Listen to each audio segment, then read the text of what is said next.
दोस्तों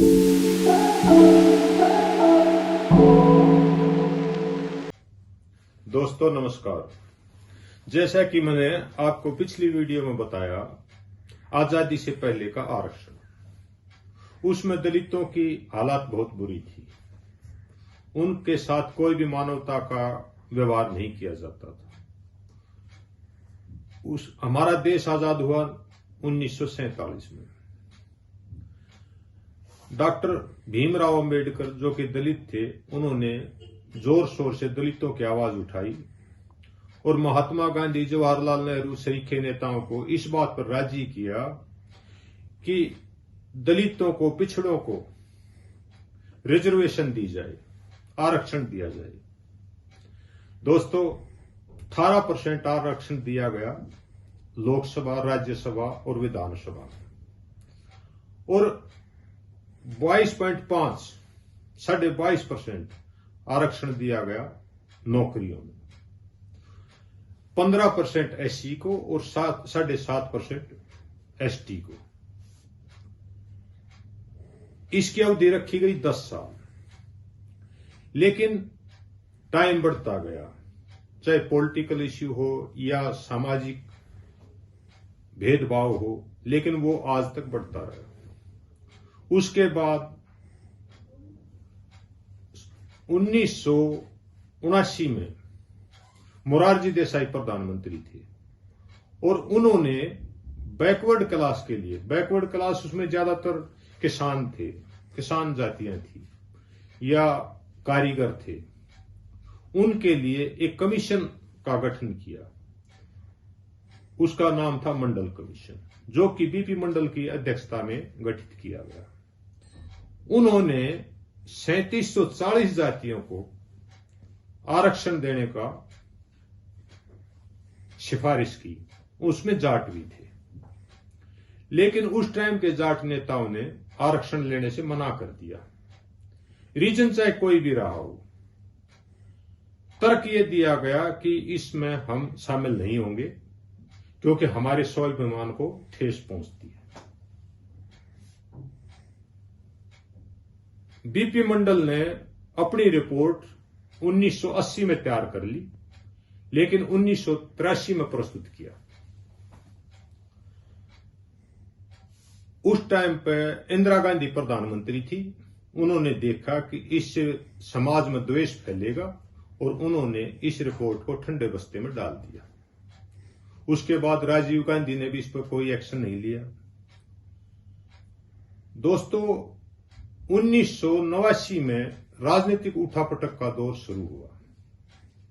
वीपी सिंह जी, जो कि राजीव गांधी मंत्रिमंडल में वित्त मंत्री थे, उन्होंने राजीव गांधी पर बोफोर्स घोटाले का आरोप लगाते हुए अपने पद से त्यागपत्र दे दिया और जनता दल का गठन किया।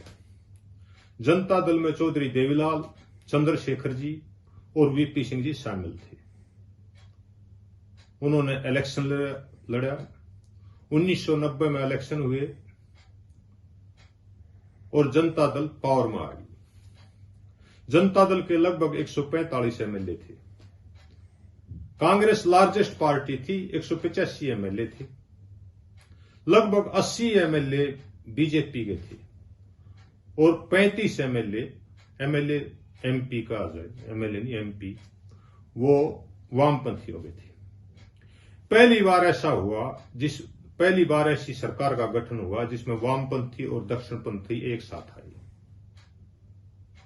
दोस्तों, ये ज्यादा दिन नहीं चला क्योंकि राज्य में 3 धुरी थी, चौधरी देवीलाल जी, चंद्रशेखर जी और वीपी सिंह। चंद्रशेखर जी और देवीलाल जी ने वीपी सिंह को तंग करना शुरू कर दिया। किसी भी टाइम राज गिर सकता था।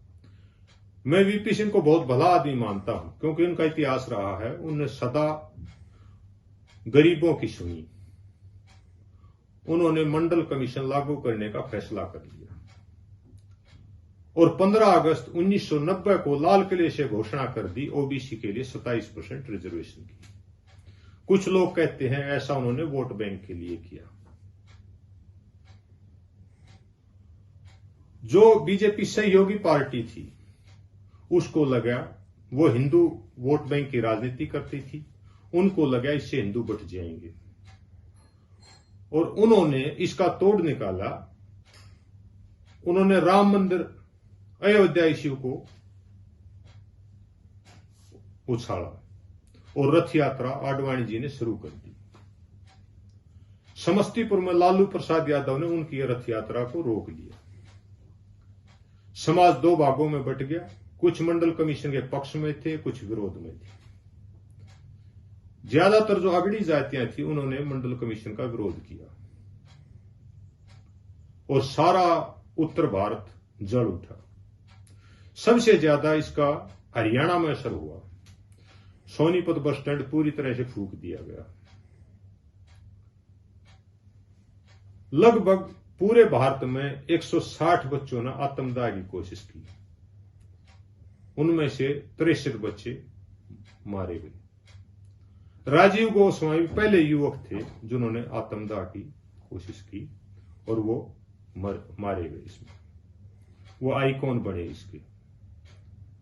दोस्तों, इस तरह से राजनीतिक कारणों से मंडल कमीशन का आगाज हुआ और ओबीसी का 27% आरक्षण राजनीतिक कारणों से लागू हो गया। सभी ओबीसी जातियों के जैसे शरद यादव जी थे, लालू यादव जी थे और पासवान जी थे, इन्होंने मंडल कमीशन का समर्थन किया, आरक्षण का समर्थन किया।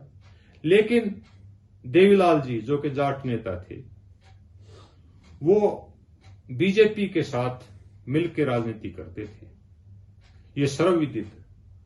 उन्होंने इसका विरोध करने का निर्णय किया। यही कारण था कि उस टाइम पर इसका सबसे ज्यादा असर हरियाणा में हुआ और दिल्ली में हुआ। तो दोस्तों, इस तरह से ओबीसी का रिजर्वेशन शुरू हुआ। इससे अलग हटके एक और रिजर्वेशन है, वो है पैसे वालों का रिजर्वेशन, पूंजीपतियों का रिजर्वेशन। जैसे एक प्राइवेट स्कूल जिसकी फीस 10-15 हजार रुपए महीने की है, क्या गरीब आदमी दे सकता है? नहीं दे सकता। फैसिलिटी सिर्फ प्राइवेट स्कूलों में है। गवर्नमेंट स्कूल में पढ़ा हुआ बच्चा उनका कैसे मुकाबला कर सकता है? इसी तरह अगर मैं एक और उदाहरण दूं, एमबीबीएस की लगभग 70,000 सीटें हैं देश में, उनमें सिर्फ 15,000 सीटें ही गवर्नमेंट में हैं, 55,000 तो प्राइवेट हैं, जिनकी ईयरली सालाना फीस लगभग 20-25 लाख रुपए है, जो कि गरीब आदमी दे ही नहीं सकता। तो 55,000 बच्चे तो पैसे वालों के ही डॉक्टर बनेंगे। क्या ये रिजर्वेशन नहीं है जिसके बारे में ना कोई बोलता है ना आवाज उठाता है? सिर्फ गरीब जनता को लड़ाने भिड़ाने के लिए, पॉलिटिक्स करने के लिए कोई भी आरक्षण का विरोध कर रहा है, कोई पक्ष कर रहा है, ये ड्रामेबाजी चलती रहती है ताकि ऊपर वाली क्लास मजे से अपने पैसे के आधार पर एंजॉय करे। उनका कहीं कोई विरोध नहीं होता। तो दोस्तों, ये है भारत में आरक्षण यानी कि रिजर्वेशन। इसी तरह मैं अगले वीडियो में आपको बताऊंगा, एक पंडित ने दूसरे पंडित के लिए भविष्यवाणी की और हरियाणा में नॉन जाट राजनीति की शुरुआत हुई। और नॉन जाट आरक्षण या ये कहूंगा जाट रिजर्वेशन कैसे शुरू हुआ, इसकी हम अगले वीडियो में चर्चा करेंगे। जय भारत, जय।